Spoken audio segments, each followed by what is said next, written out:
I talk to a spirit. She comes in my dreams. What is the path to awakening supposed to look like? To feel like? How do you know if you are on it? We ask these very sacred and sometimes vulnerable questions to many different women from all walks of life. A conversation that needs to be shared and heard. I'm Jo Hendy. I'm Amanda Parker. And welcome to the Girl Awakening podcast. All good. I was going to go. Yes, one day. I love it. I love that you're trying to jump in before edgy. me. Yes, I'm wanting some edgy enough. It's Wednesday and we are excited because we have another beautiful guest. Mm-hmm. She was a little tricky to get a hold of, wasn't she? Yes. Elusive. Yes. Yes, like a little fairy in the woods kind of thing, which kind of fits with what we'll be talking about as well. But absolutely. Yeah, no, it feels beautiful to move into this space because we've sort of danced around it with a couple of other people. Yeah. But this is from a totally different angle of what it's activating for us and creating the opportunity in us. Yeah, absolutely. For with expansion, which is one of our favourite words. At the moment it is, that's for sure. So today we have the beautiful Leah Beitz on. Welcome, Leah. Thank who you. is co-creator of Kaima Wellness, Yeah, which we're going to talk a little bit about down the track. So in a world that often drains our vitality, demands our constant attention and distracts us from our true purpose, Kaima Wellness serves as your exclusive retreat, a sanctuary where you can replenish your physical, mental and spiritual energy. Now, I know a lot of our listeners are going to be going, but what is it? Yes. Is it a retreat? No. Well, yes, but no. Yes. Amanda and I had the pleasure and the honour of stepping into that oasis that is Kaima. That's what it's nothing like I've experienced ever before. I was having many flashbacks into maybe ayahuasca experience, maybe DMT experiences, just all of the psychedelic experience that I've had in my lifetime came flashing back. And several of my lifetimes without came flashing dropping back. anything in my mouth. Or drinking anything. Except for amazing cacao. We did do that. Oh, yes, we did. So that probably set the scene for what was Kaima for us. Yeah. But, God, what an experience. And like for our listeners, if we're gonna we'll talk more about it because we're gonna hear from Leah about your awakening experience first, and we feel like that's going to be leading into everything that we just kind of gave a little hint of. Yeah, definitely. There. So welcome, Leah. You're a Gold Coast girl. Yeah, originally Victoria, but since 7 I was Gold Coast. So I call myself a Gold Coast girl for sure. Me too, and I've been here since I was 21. Yeah, okay. All right, I passed there. No, I was 20, so yeah. So, there you go. Classic. Where there's what I've discovered around the Gold Coast is the people that are being born and bred here, and it's a little bit like Tassie, like this is everything they need in their life and they don't go very far. Yeah. And then there's like us who adopt it as our home away from home, and it's just got that vibration that we just everything we came here for. Yeah, it's a special place. It is. Definitely. Especially where you are too. Oh, yes. I'm so jealous. But anyway, that's another universe. I'm putting that out there. Another conversation. Yeah, another conversation. Yes. So we're going to jump straight in, Leah. Sure. How did your awakening begin? And we all know that it's an evolving thing and it's constant. Yeah, exactly. For me, definitely, I would say it's definitely an evolving thing. It was never one particular event or thing that happened. It started at quite a young age, I would say, just with realizing how I start to view the world differently and kind of that I'm a bit different to the people around me. But yeah, it was definitely a slow process, and I think started young and before I even realized what was actually happening. And then next minute it's like, oh, I feel a bit different to everybody else, or I think about this differently or that differently. So yeah, it was definitely like that. And then I think at a bit of an older age, at around 21, I discovered yoga and meditation and spirituality. So that was like another kind of step to that, because at as a child, I wasn't really introduced to anything like the spiritual world or even religion, actually. So it was all a very new world for me. Yeah. And I was kind of hooked as soon as I found that. Yeah. And that was really beautiful. But yeah, right from a young age, I just kind of didn't like the kind of authority of the schooling system and all of that, kind of always a little bit rebellious against it. And even like when you in high school, you had to like, it was like, what do you want to do when you grow up? And I was just never understood that. I'm like, I'm a child, I haven't even discovered the world yet, you know. So never did discover what I wanted to do at an early age. So never went to university. Always just wanted to be free and travel the world. That's kind of all I wanted at a young age. Which is what I did. Which is amazing. So you made that come true. Yes, exactly, definitely. But so I started practicing yoga and meditation quite regularly at like around the age of 21, 22. And that deepened my awakening a lot, I think. So at first it was just like how I viewed the world, I think. And at a young age, it's more like, it was like that little bit of rebellious, because I think you still didn't quite understand what was happening. You're finding your way. So it was kind of like, just rebelling against little bits of authority and stuff like that, you know. And then, but when I found spirituality, it was like, and then I discovered, you know, many different things there. And then even now, I would say all these years later, I'm going through another phase of awakening. And it's more internal, I would say. So when I was younger, it was always looking like how I view the world and what's happening in the world or whatever. But now I'm more like, I don't think I've focused enough on what's going internally inside me, in my heart and in my head. That's like a whole nother phase that's happening now, which is really quite beautiful. It is. And I love hearing when you say, when people say, what do you want to be when you grow up? And you're like, well, I'm just a kid, I'm just a girl.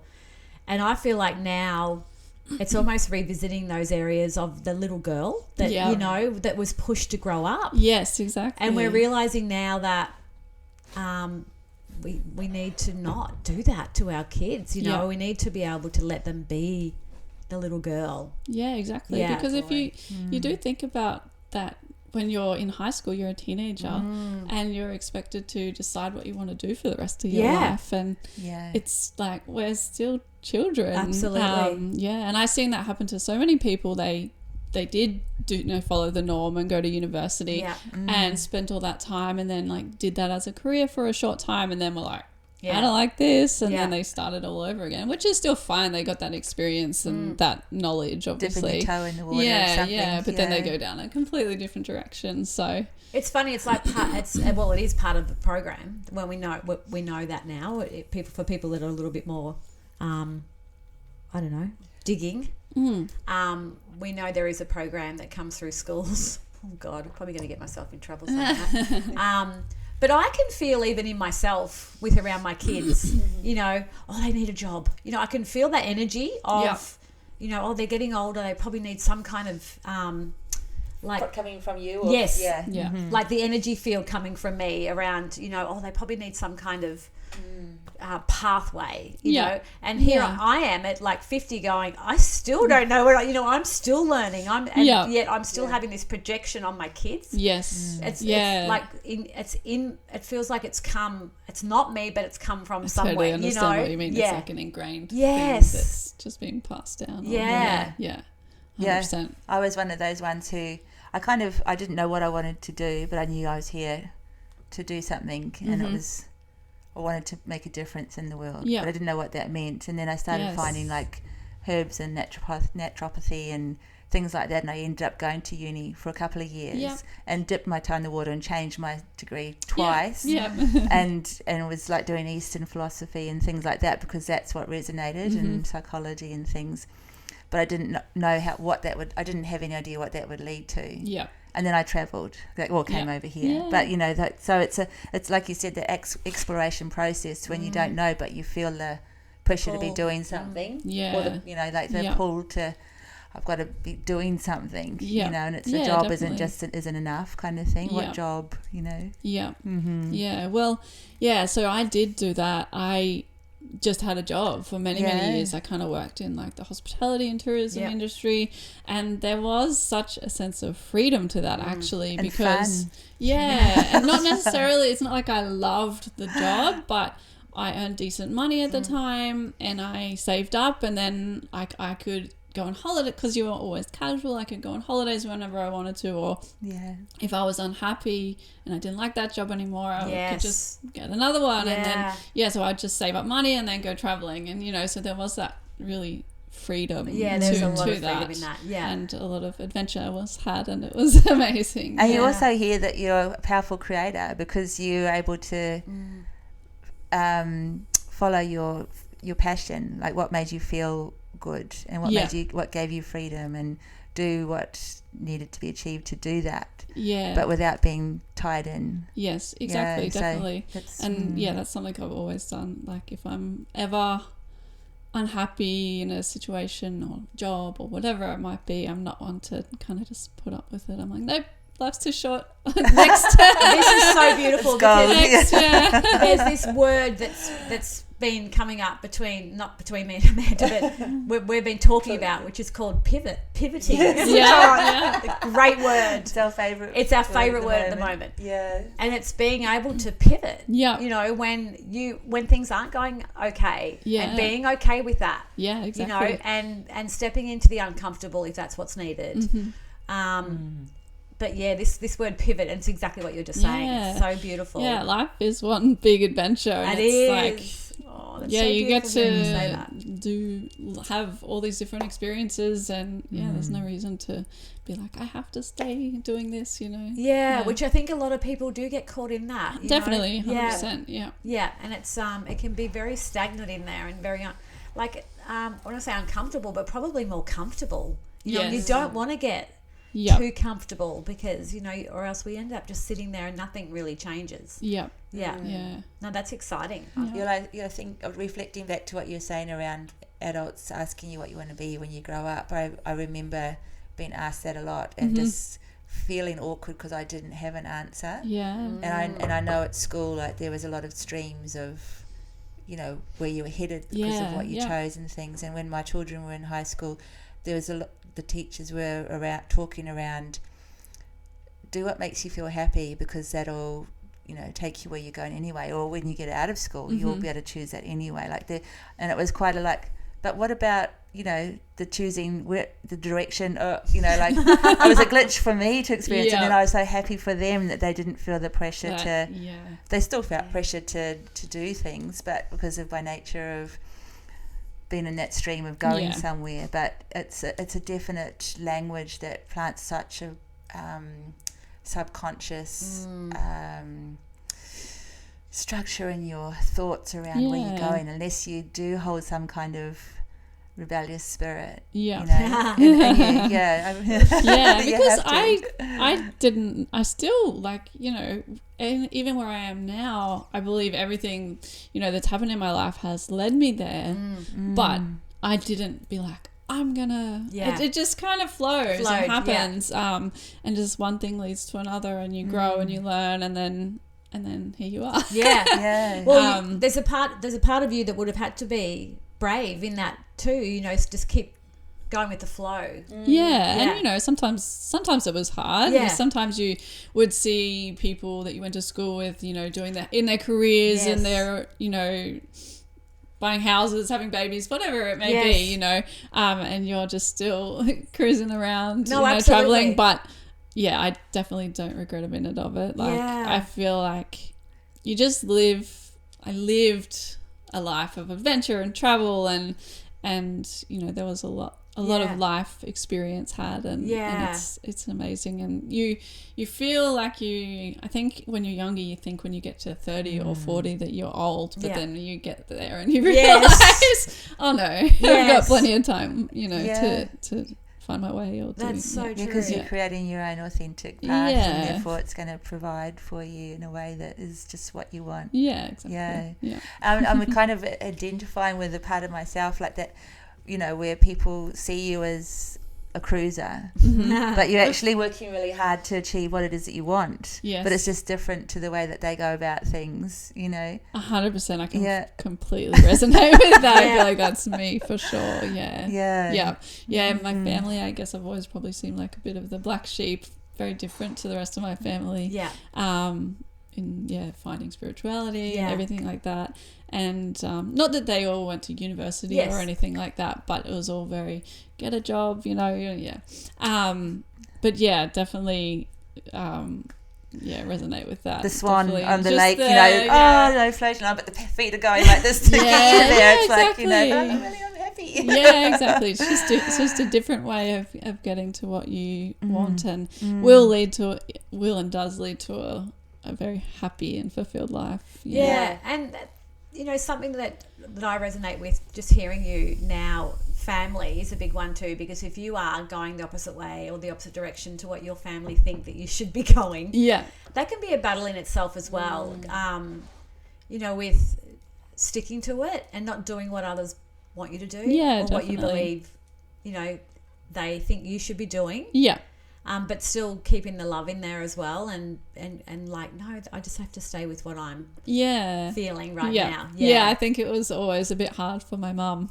Watching me just like jump from job to job and travel and everything. She just coming from a different generation, I guess, just didn't really understand that. It was kind of like when she was younger, you just get a job and you keep it, you know. But she's the level of safety accepted now. It was either okay, well, just better go with her, or else I'm going to be, you know, battling. Exactly.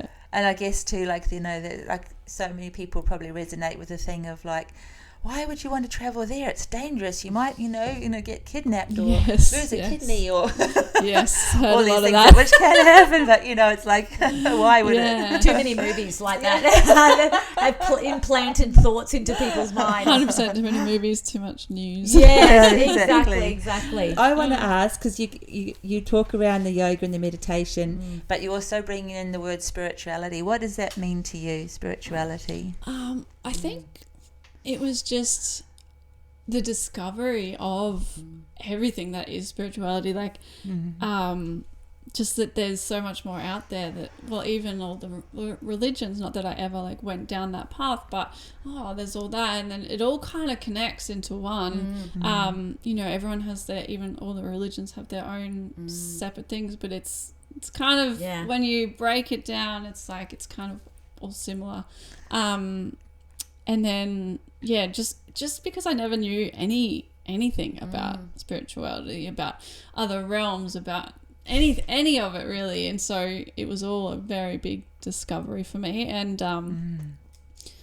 just it was like a bit of a like just realization of like like that's this is what I was missing, because you know I knew I've always felt a little bit different when I was younger, but there was like this other side to life or to the world that I didn't know about, and then I discovered, and it was very exciting. It was exciting, and it was really nice to feel connected to something, so which more probably than felt yourself. a little bit lost before that, you know, thinking that you're all alone kind of thing. So it's like kind of like the, you know, the God, the goddess, the higher consciousness, something more than us, you know, that those, you know, other realms, like, you know, thinking of heaven but not heaven, it's, you know, so like even like different religions, you like talking like past lives and reincarnation, like with Hindu and all those kind of things that come through when you explore different cultures. Definitely beautiful. That is beautiful. On that note too, just on that whole world, because it is a massive world, sort of ever evolving and changing and shifting, and which is so lovely, because I think once you open yourself up to that, you realize that nothing's going to stay the same. Yeah. And it's, I think, you know, from what you've been talking about, it's perfect for the type of person that you are, being able to pivot. So when did you first notice a shift in your thoughts about the world? Yeah, so, probably from quite a young age, like 15, 16. Yep.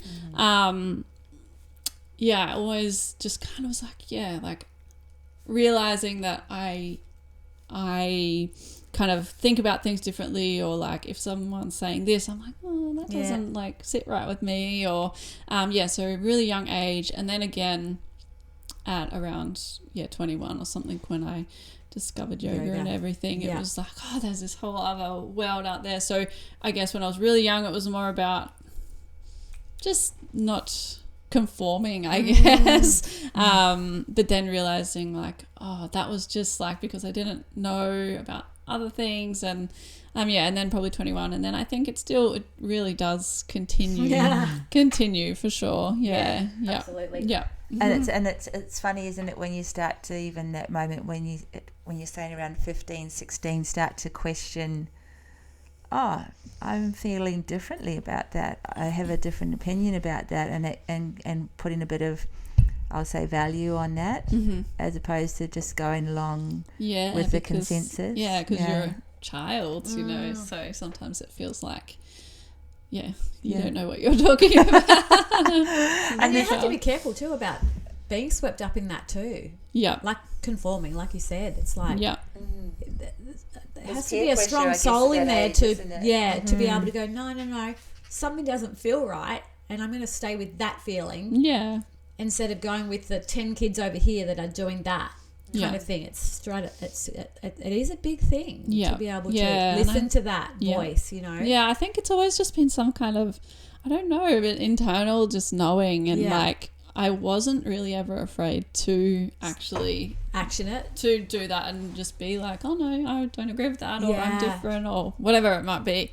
So it was something that inside of me that is quite strong. I think I've never really succumbed to peer pressure or for whatever it may be. I don't know. No, I think it's beautiful. Don't know where it came from, but it's well, there. It's like that intuition, isn't it? It's like that strong intuition, and if you listen to it, it gets stronger and stronger. Exactly. We know that's like a muscle, but it's like at a young age, it's so hard for young girls and young boys to, you know, get caught up in the world and make their own mind up about things, apart from what is happening around them. So you've studied yoga and you're traveling. Where did Adam come in? Adam came in at a very young age. Actually, we met in high school. Oh wow! Yeah, so we met when we were 16. Wow! And we're together when we were since we were 17. I got goosebumps. That's so beautiful. Wow. So was he open? Was he, you know, like? Yeah, was he on the same page? Yeah, definitely. We definitely had like slightly different paths, but he's definitely on the same level. I think he always has been. Also free-spirited, a little bit rebellious, definitely going his own way. Like, it's a funny thing, I remember both in high school, we were at the same high school for a little while before actually knowing each other, or like becoming friends. But we both always had, so like going against authority, like we always both would like do little things like not wearing the uniform and like wear weird fashion kind of things, and like want to kind of stand out from everybody else, I guess. And he was like that as well. I love that. It's fun to kind of like just even look back on those things. You know, acknowledge that free spirit that you are and that you're daring to challenge.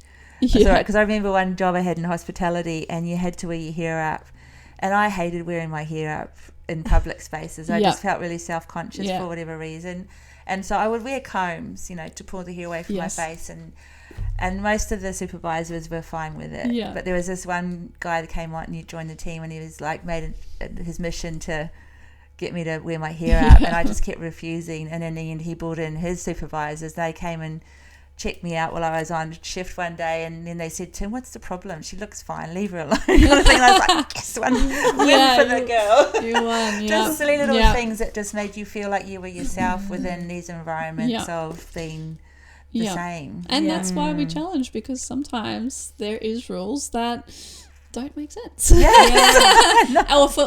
aren't right for everybody, you know. So, but even fashion, you know, just listening to you guys then, just fashion is. I remember going to trade school in Melbourne. I was from a small country town in Victoria, and when I'd go to trade school, I was so excited because I could wear whatever I wanted. Yeah, because I was from the small country town. It didn't feel like I didn't feel like I could wear bright orange flared pants or whatever, because I would be singled out. Stand out too but much. in Melbourne, I just blended in. Made fun of. And I loved it. Whenever I go to trade school that was like a 4-week block, I'd be stoked because I could just wear whatever I wanted, and I felt so free. It was like, And trade school was hairdressing too, which is an incredibly creative career, isn't it? You know, like it's all about its expression. And, well, the trade school was like hairdressers and makeup artists, and you know, but also tradies. So it was a big mix of all different people. It was so much fun. Sounds like fun. Yeah. So you've gone. So you're with Adam since 17. Wow. Yeah. So did you travel with Adam as well, or did you go? Did you have a little kind of? Yeah. Well, we did a little bit of separate and a little bit together. So actually, Adam and his family probably shaped a big change and shift in my life as well, because they moved overseas. Yes. In 2004, which was a year after we finished high school. Oh wow. And I was 18, and I moved over there with them. Followed him over there, which I had never been overseas at that time. So before 18 I hadn't been overseas, so that was a huge thing for my parents to obviously, like, they knew Adam's parents and everything, and that was fine, but it was like a big deal, obviously. That worked out amazing, and that was such a eye-opening and beautiful experience because of where we were, and a big change in my life at the time, which was perfect timing and really, really amazing. So because it was Indonesia, wasn't it? Micronesia, yes, beautiful. So a tiny little island in the Pacific that was so small and so different to the Gold Coast. Different languages and How was that for you? Like very eye-opening and different, but I loved it because I always loved nature and everything, and so it was so amazing because at the time beforehand I was 17, 18, and as I've said, I was a little bit rebellious when I was younger, so I was partying a little bit at that time, and then how strange. How strange, exactly.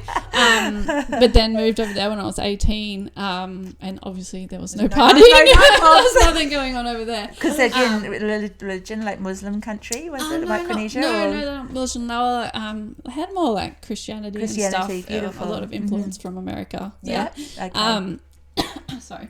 But it was just melting pot in a way, sort of thing. Yeah, and just so beautiful, like just island time, like just so much nature. Like literally when you look at the island, it's just green. It just looks green. Like you can't even, there is buildings, but you can't really see them, you know. Just surrounded by ocean. Really amazing experience. And I got to learn to scuba dive there and become a scuba dive master. Wow. With Adam, we both did that, and that was, that was like, for me, that was like the most amazing thing. Under the water. Yes. So I have always had a bit of an affinity with the ocean. So that was just like a whole nother level, and took to that so, easily, and just, it was so natural, and it just felt so amazing. Yeah. Isn't it beautiful though how source leads you exactly where you need to go? Like, for that to come together and you now be there and swimming around underwater, thinking how being a mermaid amazing. as opposed to a party girl kind of thing, or the Gold Coast nightclubs kind of thing. Yeah, so that was an amazing experience, and we lived there for several years. Wow. So that was really amazing. That's huge when you think about that. That's like plucking someone out of there and just plucking them and putting them back in here, and it's like it's these like going two different directions. Because it could have been a nightmare for somebody else. Do you know what I mean? Yeah, exactly. Because there was no shops, there was not many people to socialize with. It was very different. I was moving with another family, but I was very lucky. Adam's parents are absolutely wonderful. They are. Yes, so Sally looked after me like her own. And it's that makes me really teary. It was beautiful. It's so beautiful, isn't it? Like how lucky and like I have great I was going to say step parents, but they're not my step parents. A great, mum-in-law and father-in-law, and like they're just like my own too. Yes. And it's so beautiful when you have a family that just embraces you and just allows you to just blossom, and with them, and to know that their son obviously loves you and wants to take you, it's just so beautiful when you hear these stories. Definitely. After being together so long, I definitely feel like I have two families, so it's amazing. That's really lovely. So what kind of thoughts came to you while you were in that environment of it? Like, because scuba diving is a big I'll say responsibility, because there's like pretty big rules around how you have to look after yourself and your body and all that kind of thing. And the world that opens up to you underneath the ocean there has just been amazing. But so that's like a expanding process in yourself, and it on its own, isn't it? Definitely lots to learn. But just being under the ocean just opens up this whole other world, because it's literally like there's this whole other world under there. And over in Micronesia, the ocean life is just so amazing. Vibrant, it was untouched basically. So we were very lucky. We kind of learned to dive in one of the most untouched and beautiful places. Pristine, exactly. And there's just a whole nother universe under there. It literally is like Finding Nemo. It's literally like that. And that kind of just a sense. One thing that always I used to think of, just how peaceful and beautiful it was under there, but also like if this whole world is just under the ocean and hardly anyone, not everybody gets to see it or experience it all the time, like there has to be, which I've always kind of believed, but more out there in our universe. There's absolutely no way, if this whole world is here and we don't really know too much about it, of course there's got to be more out there to the world. And it's such a changing environment too. I remember a surf video around that time was, you can't step twice on the same piece of water, and that really just stuck with me. And like what you're describing in that environment too, like that moment in time that you're there is not the same in the next moment, like for anybody ever again, like, and leading you into that, like at your age too, like then later with yoga and meditation, you kind of you're opening up already that part of yourself that is wanting to grow into that beautiful world of self-exploration and expression. Very beautiful. But you're just doing it though at that time, aren't you? You are, but it definitely just makes you realise just the world is just so amazing and beautiful, and to always remind yourself of that is something that's very important and easy to forget sometimes with all our everyday problems and whatever's going on. But I agree. I think that's why with like a lot of the mental health and things that we're all a nerve dysregulation is a part of norm of society now, which is why Kaima is so amazing as well. But there's the big movement behind connecting back into nature and what nature has to offer in those environments is become such a loud voice as well, because of how we connect into it and how it's a part of us. And, definitely. And if you can connect to that, and if you do listen, something I think it always was for me, but I didn't really connect the dots about being under the ocean, but now later I have kind of really realized how much they talk about grounding, but unless you go out and actually if you're not really into all the woo-woo, some people can just be like, what? But like if you actually go out and feel that, like I always loved just laying on the beach, like from a very young age. I always would go to the beach and sunbake, and just swimming in the ocean. And I didn't realize why so much, but it was like, because I'm like, and now I realize I literally go to the beach to lay, not really to get a little bit of sun, but it's more about like the way just laying on that sand makes you feel, and then going in the ocean's like another layer again. It's a spa treatment. Like no other, isn't it? So just relaxing, and it just literally calms your nervous system instantly, I feel like. Even yesterday I actually had some back pain, and I recently moved away from the beach. I've been living on the beach for about 5 years, and recently just moved away, so I miss it a little bit, looking at it every single day. But yesterday I was able to get down there, and I had a little bit of pain, and I was like, oh, it's annoying, you know, as you do. And I just went and sat down and ate my lunch. I wasn't able to go swimming or anything, but so I just had some lunch and went and sat down on the sand, and I didn't even realize. And then it was like half an hour later, and I'm like, oh, my pain's gone. And then I like, that might sound to some people like, but it happens. No, absolutely. There's actually a really good movie out called, it's either called Grounding or Earthing. I can't remember. And I watched that, and that changed my view on what you're talking about completely. And the other thing I was just going to quickly say on that, we go up north a lot, right out into the bush, and that's another place that's just so connected. I mean, anywhere you can touch the grass, the sand, the dirt, wherever, is so good for the body. Definitely. And I think quieter spaces are even better. But when you do it often, your body and beingness builds up, I believe, like a knowingness of like, oh, this is where I get to regulate, this is where I get to debrief, this is where I get to harmonize, or you know. And even as you're saying, like, your practice was to go there all the time just by nature of loving it, then you have an absence, but then you go back there for a brief moment, your body goes, oh, this is my space. It definitely is. Like I said, like anywhere you can get in nature, you can definitely get that and feel that. For me, the beach is definitely where I'm more like drawn to. But yes, like rainforest, waterfalls, all of it's amazing. And places with not as many people, I think the energy's stronger. Different.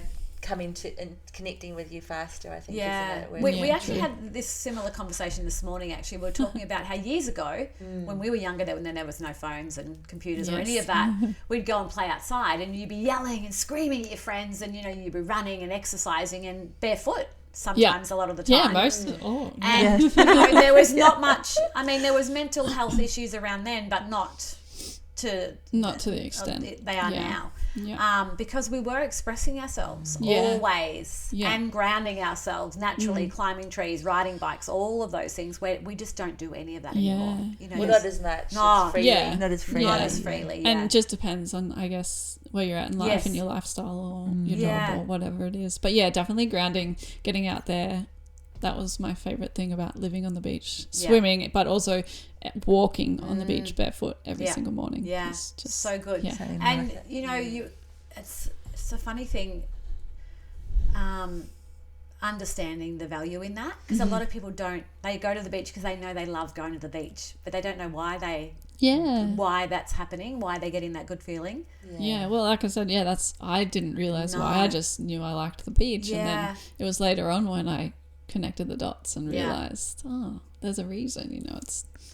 This is beautiful. This is great. I want to just say too, like, with my mum had a health journey recently, and she was in bed a lot, and she wasn't outside in the garden or things like that, and I could feel the energy, the static energy, like the electricity building up in her body. And then when we'd have the chance to go out in the garden or she'd be in the sun, it would all, her whole body energy would change.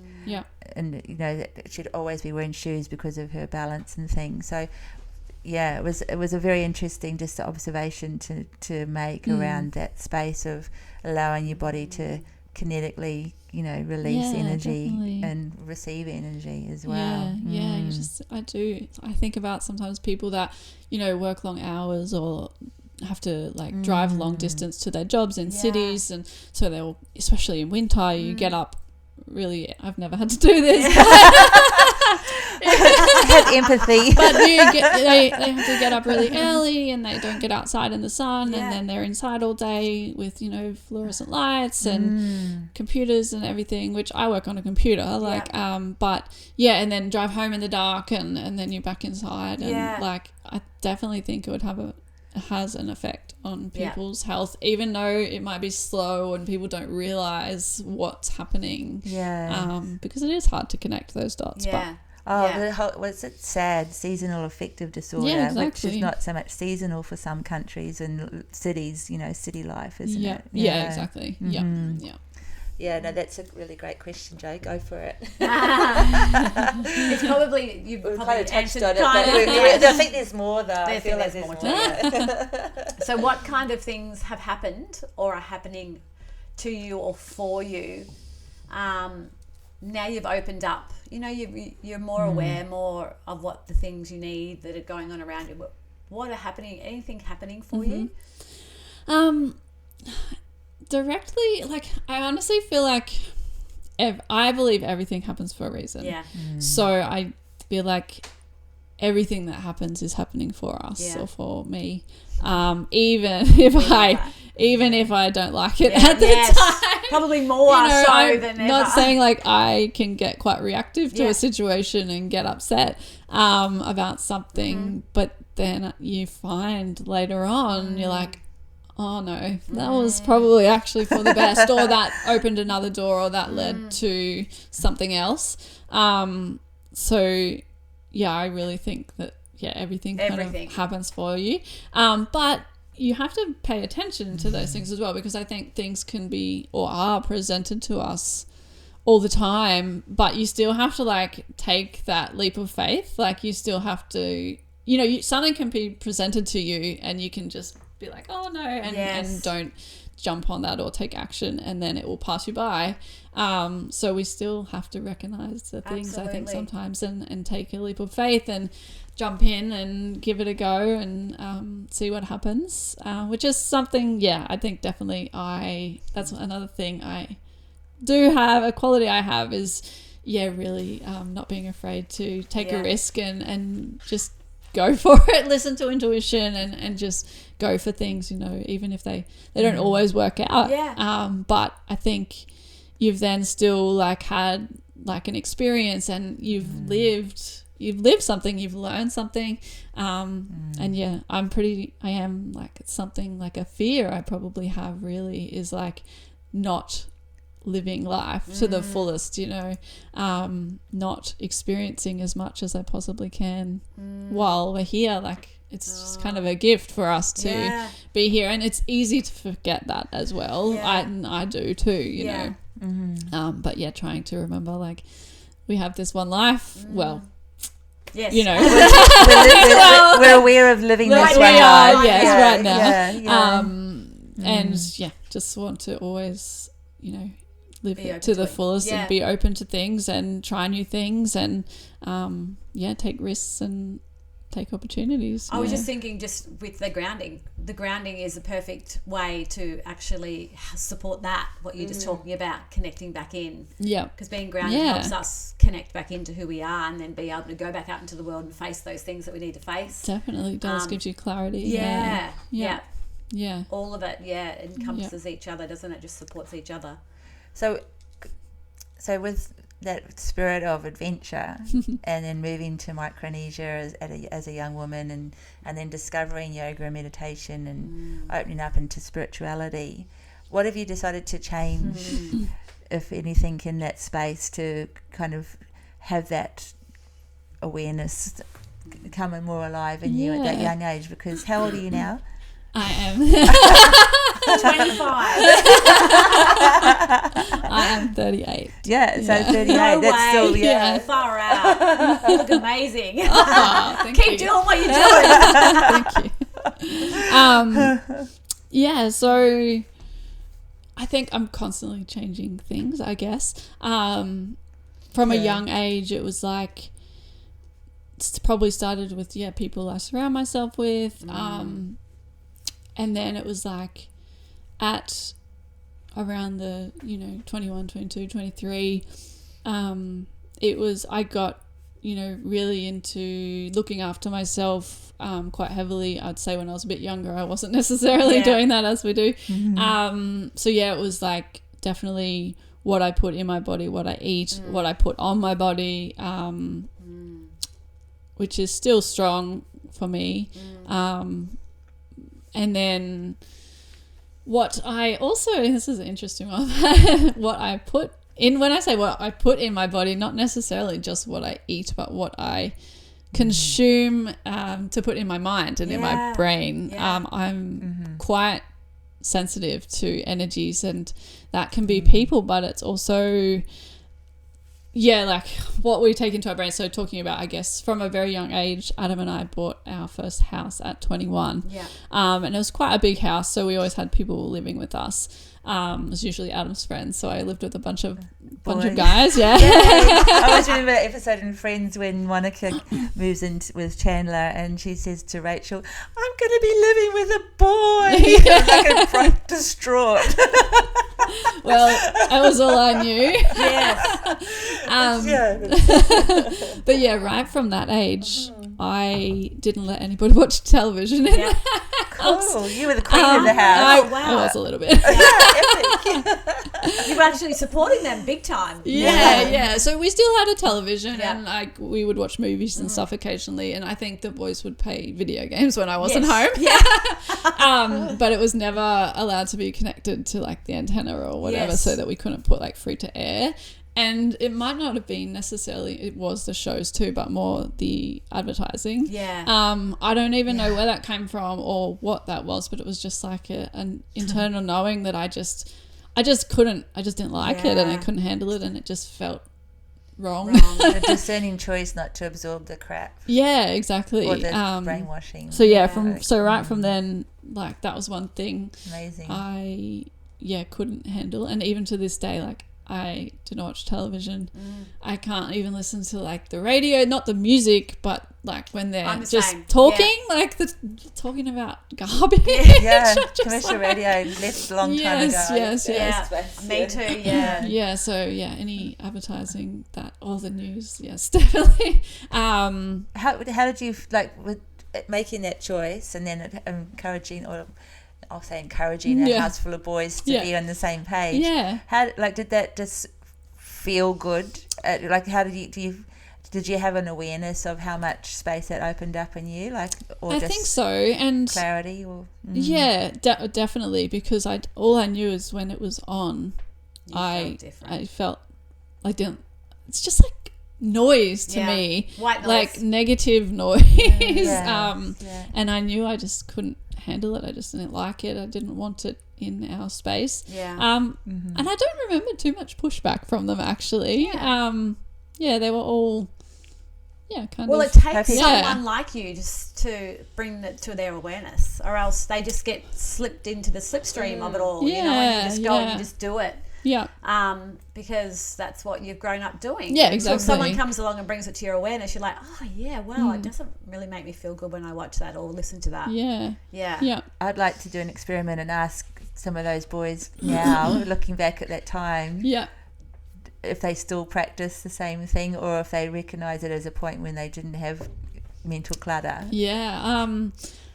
I can't 100% answer that, but I would say, so obviously Adam was one of them.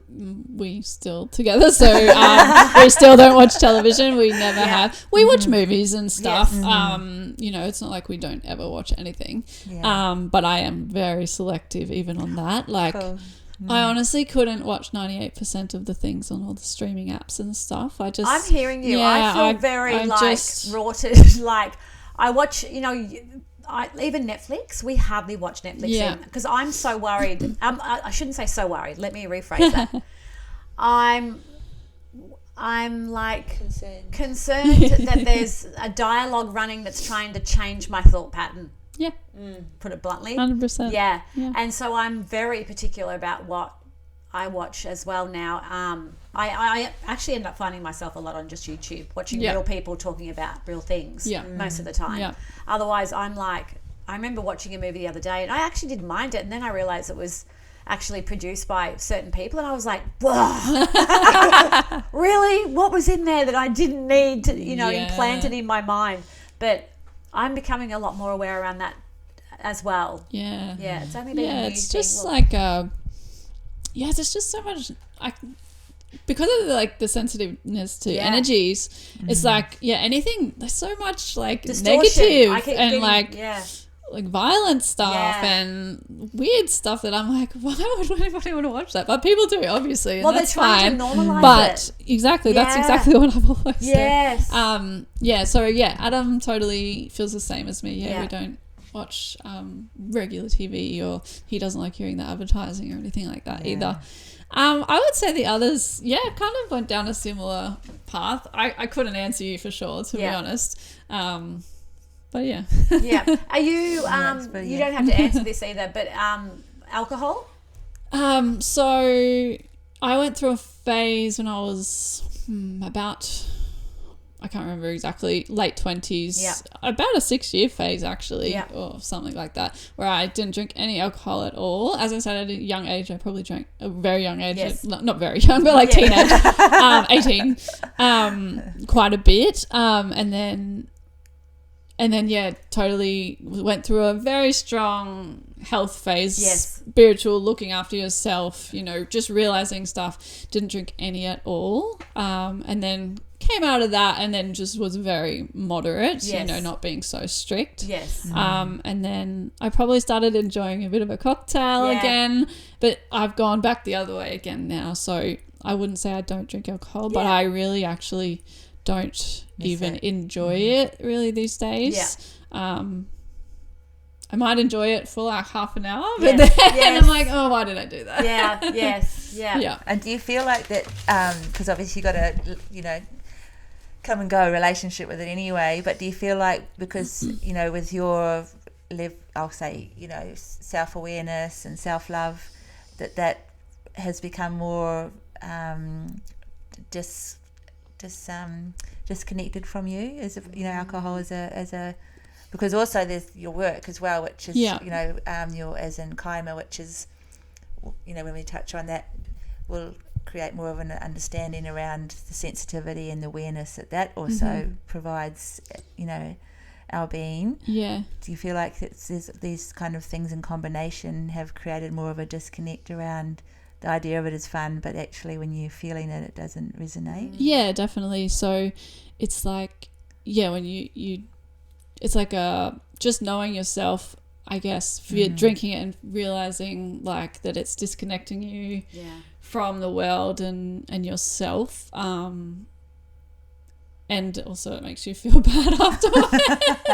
But also realizing it also comes from a bit of a health, it's a natural thing that happened, but also a health perspective, realizing there's so much information these days out there that how bad it is actually for us. So it comes from there as well, just wanting to, as I'm getting older, I've always kind of wanted to be really healthy, but just wanting to be your best self and look after your body as much as you can as well. But also just the feeling of disconnect that you're like, no, I don't think I need that, and it's not good. Because there's so many yummy cocktails now, as far as how that industry is, totally. But there's also all these beautiful non-alcoholic drinks that people are creating that to make being social fun without feeling like you have to have alcohol to have fun. Definitely. It's amazing. Well, which kind of then comes into the next question, which is, we've noticed a big shift in the awareness in the world around self-worth and feelings of self-value. How does this energy sit with you in your life and your awakenings as you've journeyed through? And you kind of have just touched on that as well, with where you're sitting there. I've definitely noticed that too.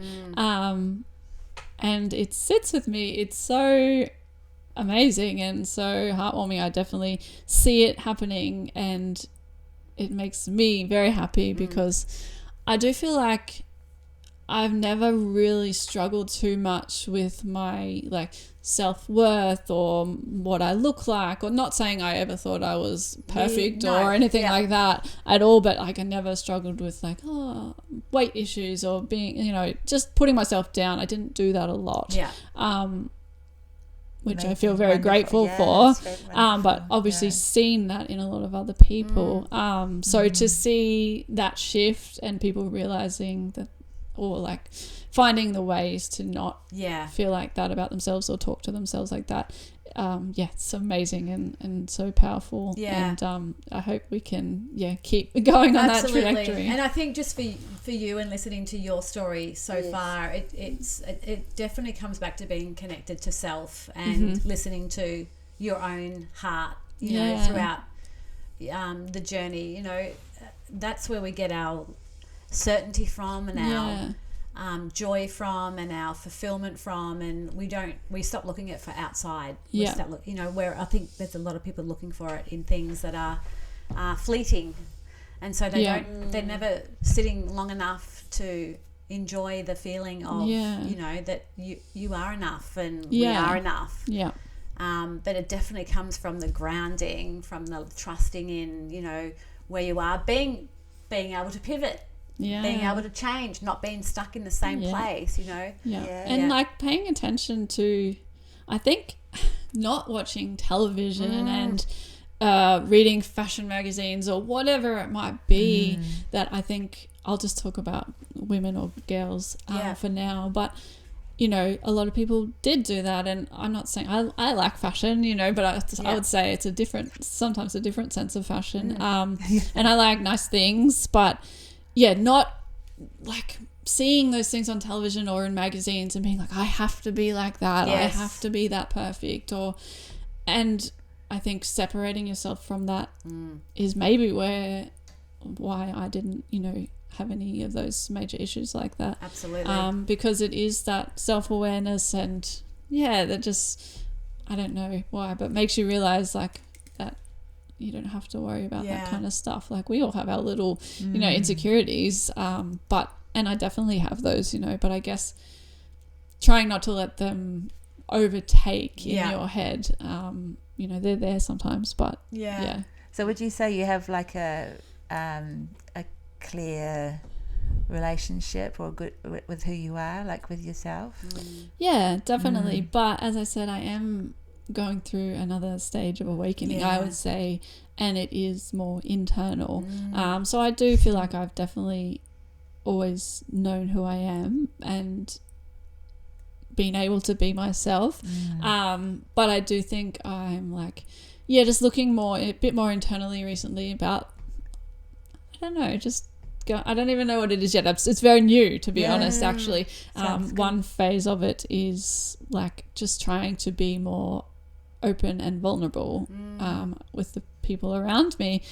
I would say that's one thing that I don't do very well is just kind of opening up to people and being vulnerable. I'm always like a little bit, I do probably try to just be tough and soldier on and bottle it up and deal with everything on my own, I guess, a lot. So I'm just trying to be a bit more open.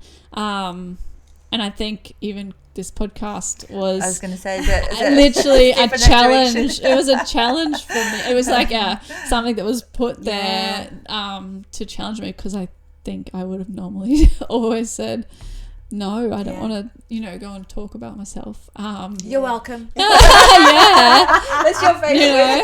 Yeah. It's good you get to say it. Yeah, but for some reason, I just was like, I'm just going to say yes, even though I know I'm it's like, so beautiful, you know, at the time, and I was going to be a bit nervous, you know, but so definitely going through that. And, you know, since doing that, I feel like it really has opened things up, like even opportunities like to come on this podcast, and I've met some really beautiful women who've just come into my life ever since just being that bit more open.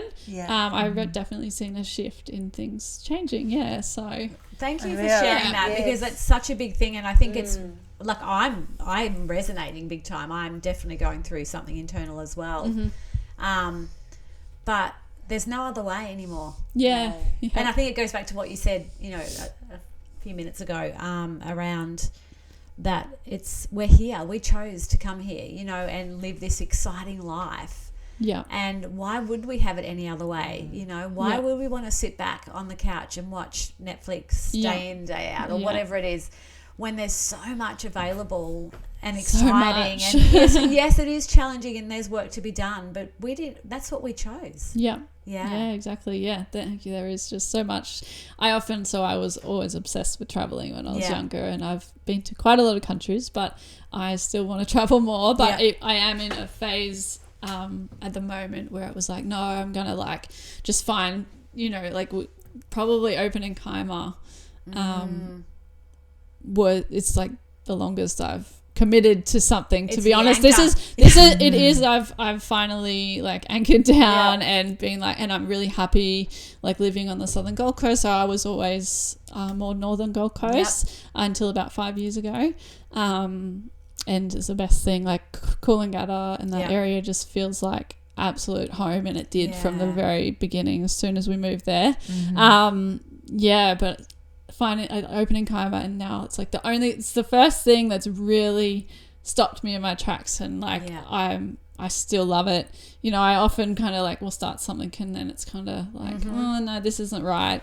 This is definitely feeling really right, and that's grounded me in. But saying that, because we're going to ask you to explain to our listeners what Kaima is, because you know, you're sharing that it's, I guess, by nature of being committed to it, that it's grounding and anchoring for your spirit at this point in time, but the nature of the business itself is very out there. So would you like to let's go into what's Kaima, because this is a part of yourself and what you and Adam have co-created together as well, and bringing to people the world.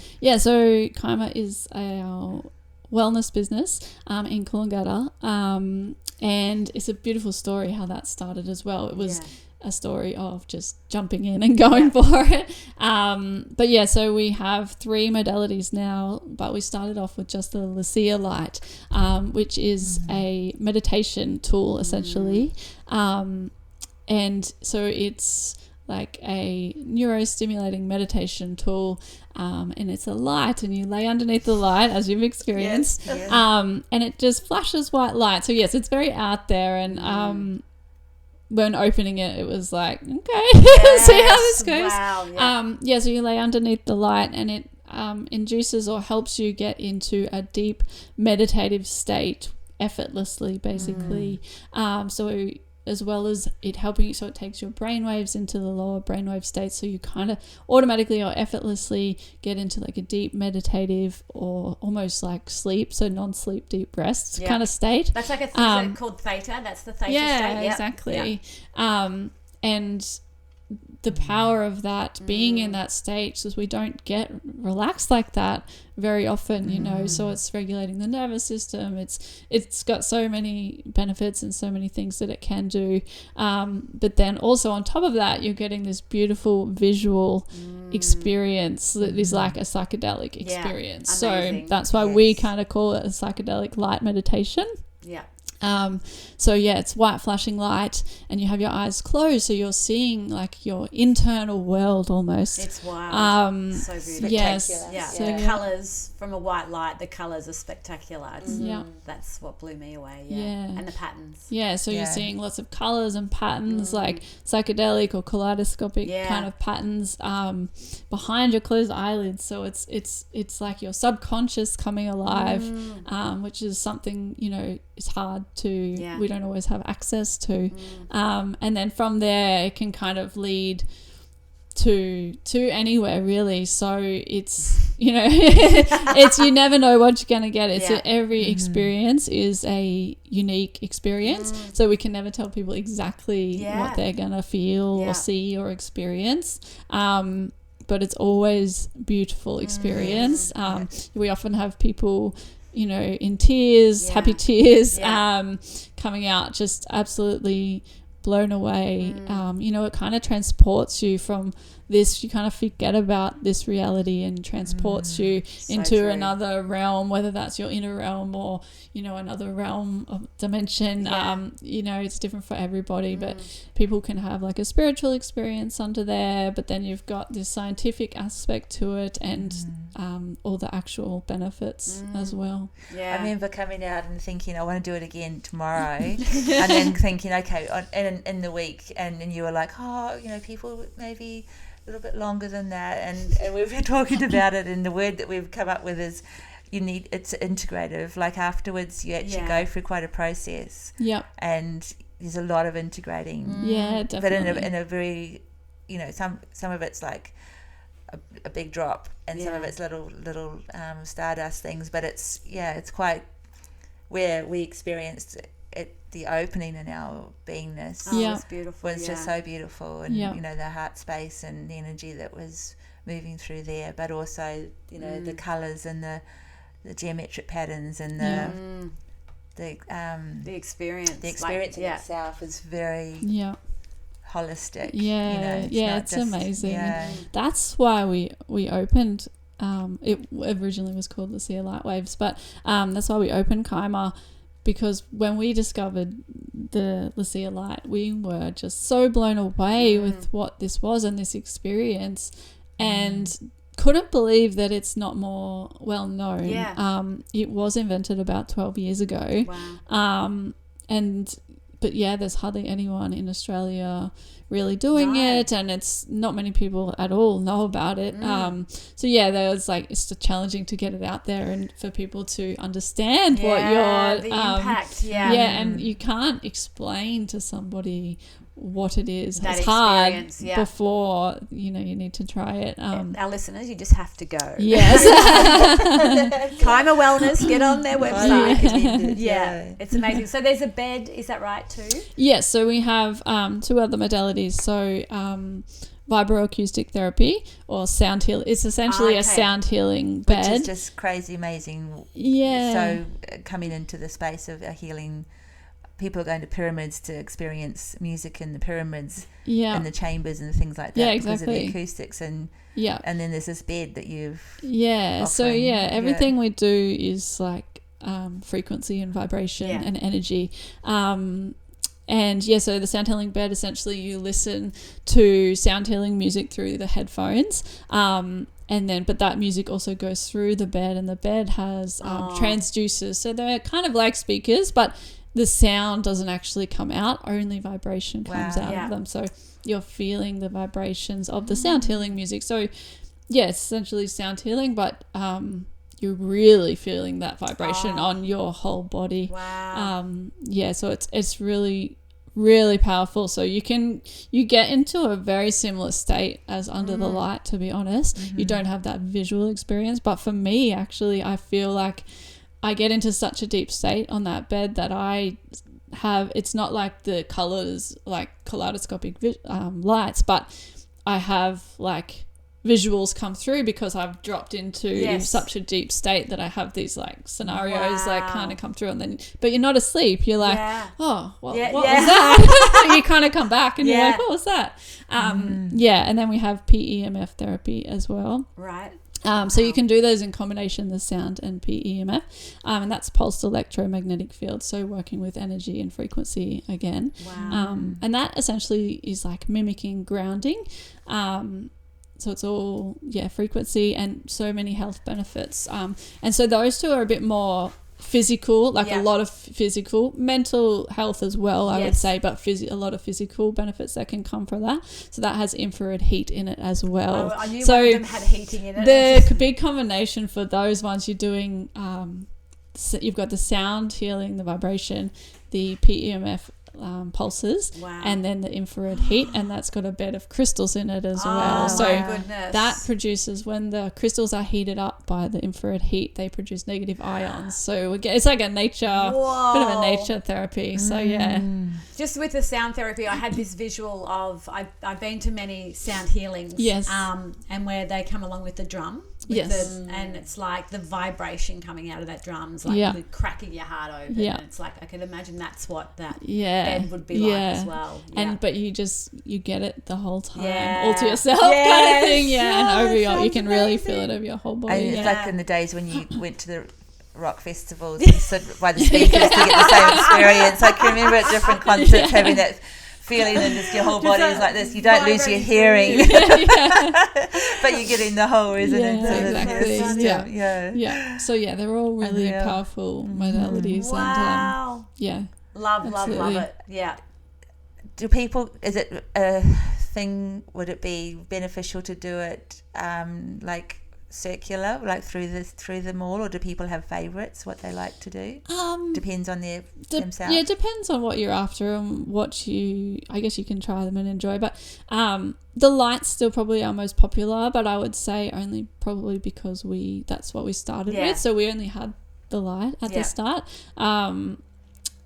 But they're all just as wonderful, and we do a package actually, so you can come in and do the light, have the cacao, do the light session, and then go in afterwards and do the sound and PEMF. So it's like a whole 2-hour little mini retreat, which is really epic. Really amazing. 2 hours of just absolute calm and relaxation. You feel like you've been reset. That's how you felt quite. I felt energized after the light therapy. I loved it. It was amazing. I had many flashbacks, but I loved it. It was incredible. So amazing. It really is an amazing tool. And I hope that many more people can try it and experience it, because it's just an amazing. There's so many scientists talking around this whole space of quantum healing, like, because it's literally, I mean, like even through I was just thinking of the beds. What are the light beds? Are they called?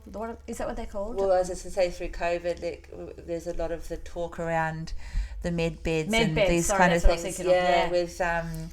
With this is what's going to heal us all and all this kind of thing. But my belief is that it's this quantum healing processes that are coming through, because there's doctors in Germany that have been using crystal pulsing wands on different points, like acupressure points around the bodies for years and things, and having amazing benefits and what you're talking around, like these are sciences, with the bed and definitely.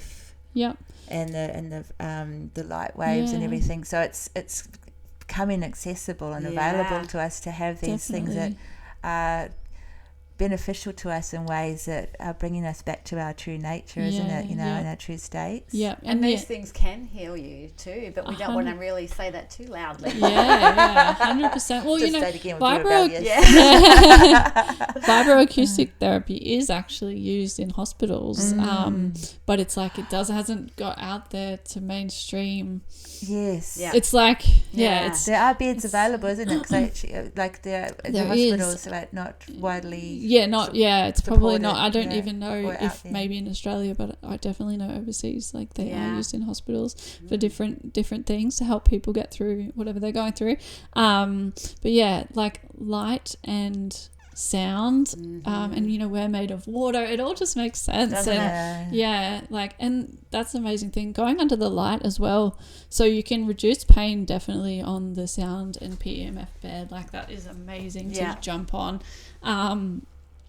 But even going under the light, we've had actually several people, and it's happened to me several times as well. Like I suffer with a little bit of back pain, so sometimes going under the light as well, like you wouldn't think, like if you hadn't done any research, or like you just be like, what, light in my eyes, like it has to. And then but I've come out and my pain's gone, and I've had several people say the same thing. And not saying the pain's gone forever, it's not completely but instead of popping a pill or doing exactly, it's like there's other ways. That light frequencies activated something in the body and taken that away for the time being, which is pretty amazing. That is amazing. Love that. And I think if you're working with, say, practitioners and things like that who are aware of these modalities as well, like even say a kinesiologist or a herbalist or a homeopathic or whatever, it would be amazing to kind of integrate what you're offering at Kaima with those modalities, and have, you know, where you decongest or declutter your body energetically, and then have other things to continue on, or some kind of psychological support around understanding perhaps, you know, what these blocks might be relating to. You know, like I definitely felt a shift in some of my neck bones and around the vagus nerve, and like both of us felt it through the chest cavity. The heart space was just amazing, you know, like, and it was so supportive and so nourishing, but at the same time it was like, oh wow, freeing out and enabling a few other things to process through as well. So quite fabulous. Hearing people say they feel something happening in the heart is very, very common. That was beautiful. I felt it there straight away. It's just like pulsating and cracking, and it was really beautiful. And it has a compounding effect, I say. So obviously I've done it many, many times. That's why she's so young. Yes, that's it. But so, like, the way I feel after a light session generally, like, obviously everyone is different, and like what I see or feel or experience during the session is different, but what I feel afterwards is usually very similar every time, and it's just like an overwhelming like sense, or coming back to realization of how beautiful the world is, and how, you know, if you've started to feel down or negative on something, or, you know, you come out of that light session and you just like, oh no, everything's amazing, you know, just an overwhelming sense of love and joy and just peace and happiness, and that compounds after every session, I would say. So you know, that will kind of stick with you for a little while, but then after doing more and more, it kind of stays with you, like for know, always. Which is a bit like anything when we're talking in this area. Exactly. And kind of, you know, have it be freely available. Yes, as a natural state is incredible, isn't it? To each time. Now, there's a couple of questions like that. I don't think I need to ask this next question because I think we already know the answer, but it was, what do you do now to support yourself for staying in the moment? And I'm thinking that the Kaima is probably a great asset and grounding, and the beach for you.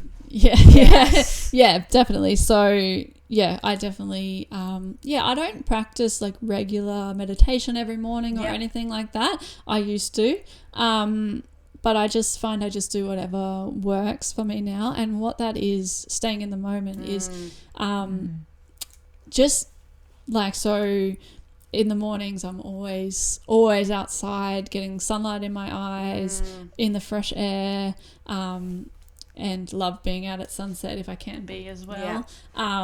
Being present with nature. So like I am actually one to really always stop and enjoy the moment, smell the flowers, smell the roses, if you want to say. Like I can't pass by the ocean or an animal, whether it be a kangaroo or a whale in the ocean, or the sunset or the sunrise, without just stopping in awe. That's beautiful. Like that's just very natural for me. Always making sure when like, I know it's not always possible, but doing those things, like really simple things. Exactly. And do try to stay off my phone first thing in the mornings and stuff like that. Definitely, because it can be easy to get trapped in that. So I really am mindful of that, and also not being on phones in like social or family gatherings. Definitely, I have not a problem kind of putting it on airplane mode and just forgetting about it. I feel lucky in a sense that I was in the generation that knows a bit of the past and also the future. So like I remember not having mobile phones, so I remember what that was like, you know. So I feel like it is easier for us to absolutely just forget about it than some people that are a lot younger. It was always there. It's just there. Always for these younger generations. It's like that's their world. It's like I saw a post around that was growing up in the 90s. Everything happening, zero photographic evidence, and I'm just like, yes, that's like, And it's almost like a luxury to have that, but it's so freeing. Yeah, definitely. So just doing those simple things, I think, is what's really important. Grounding, I love that as well. And definitely using, so like if I really feel like I need a strong reset, so I do like use all of our modalities at Kaima, but I do them just whenever I feel called to it. Whenever I feel like I need it, I will jump under the light or jump on the sound bed or whatever. Beautiful. Which definitely, as I said, the light is just so amazing because it just allows this reality to kind of drop away, and any like problems or anything that you feel like you've got going on can just really melt away. And then you come out just feeling completely refreshed and like ready to go again. View them from a different place. Because we've been talking around this recently, for a while, around the potential that is possible when you are in a state of expansion, or that the creative energies that come into play when you are in a state of calm and feeling no stress. But how hard that is to get into that space and be in that the freedom of being uncluttered and not pressured, and feeling that you are excited rather than worried about things. And that's the thing, I think, when you do get in that stress space or overwhelmed or whatever it might be, if you get deep in that, it's hard to bring yourself out or even realize that you're there, and then like nothing's working and everything's going wrong, and then it takes something to make you like, I need to stop and do something to bring myself back to center and calm and the work. And well, see, the work, we call it the work, but then that makes it feel hard, doesn't it? It does. It's like the joy. Exactly. It is everything's happening for me. Like it is just looking at like the small things, you know, looking at the beauty around us in the world. Definitely how small we are amongst it all, really. So our last question. Ooh. Do you want to read that one out, lovely? Well, the last question is, how do you see the world and what do you see next for us? Which is, I was thinking then, like, Kaima is anchoring you and grounding you. Wonder what's next for Leah, but I guess in asking you, how do you see the world and what is next for us, was a part of that as well. That is a big question. That is a very big question, because there's so many aspects to the world, I guess, and it could be depending on how you look at it or what you're paying attention to. Whether in the depressed state or the joyful state. Like I'm probably like, sometimes, as I said, I don't like to focus too much on like the negative and stuff like that. But also, like, it is hard sometimes with what's going on in the world you feel, am I just being ignorant? You don't want to be ignorant to what's going on in the world. But I'm like, there's got to be a balance there, because, whatever's going on the other side of the world, I can be aware of, but it's so hard for that to impact my life too much, or if I can't do too much for that situation, you can't focus on it too much, I guess, without it's a hard balance. But so it depends on what you're looking at, what's happening in the world, because there's so much happening in the world, obviously, but then you've got this whole other side. So like you could look at the world, won't say a personal example, but if you're someone who just watches the news all the time, every single day, you're going to think the world's a pretty bad place. No, that's so true. Because there is bad things happening in the world, which is horrible, and I wish there wasn't. I think everybody does. But if you don't watch the news every day, there's a whole nother side to the world, and it's a great side, and there's people doing amazing things, but they don't make the news.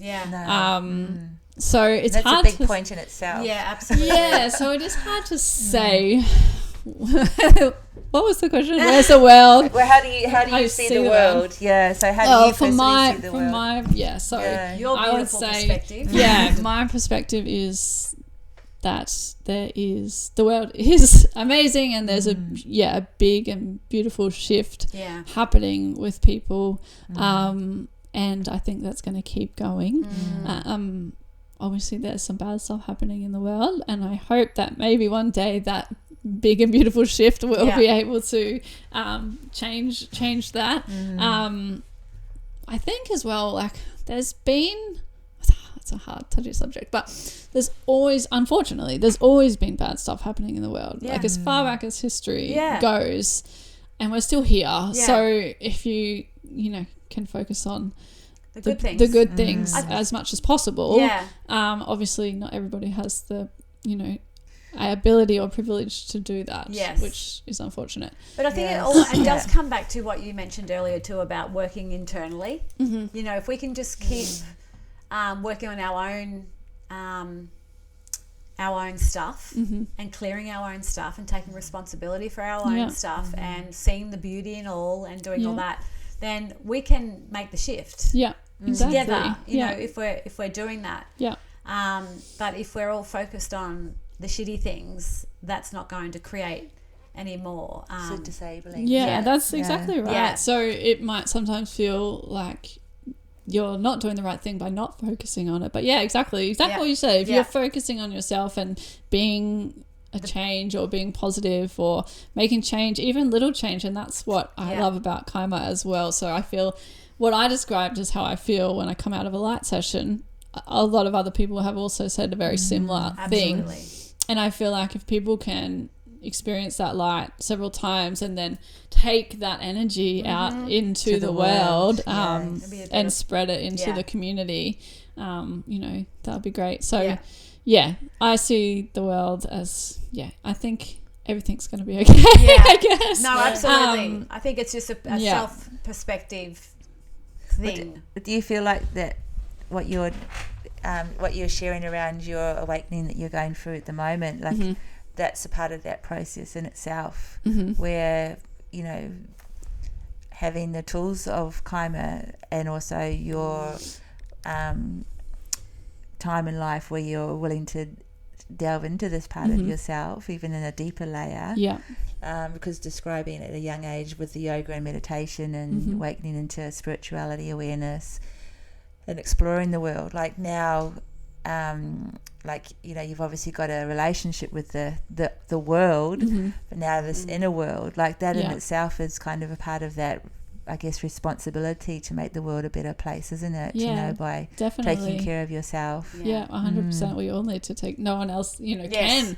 Not that no one else can do that internal work for you. Exactly. So I definitely think that is a part of it, and a responsibility to do, and we'll see where that leads. But it's good because I think it's not like I've never focused internally, but I think there's a deeper level, like you said, that some things that I can focus on, being vulnerable, and I think that is gonna just naturally open up a lot of doors that I feel like maybe have been closed for me. Well, I feel like it's part of that, because we've spoken about it again many times, like with COVID, where there was an external attempt to disconnect people, and there's a lot of reaching within to stay connected and within people and forming communities and things like that. But I feel like the voice around that is getting louder and louder and louder,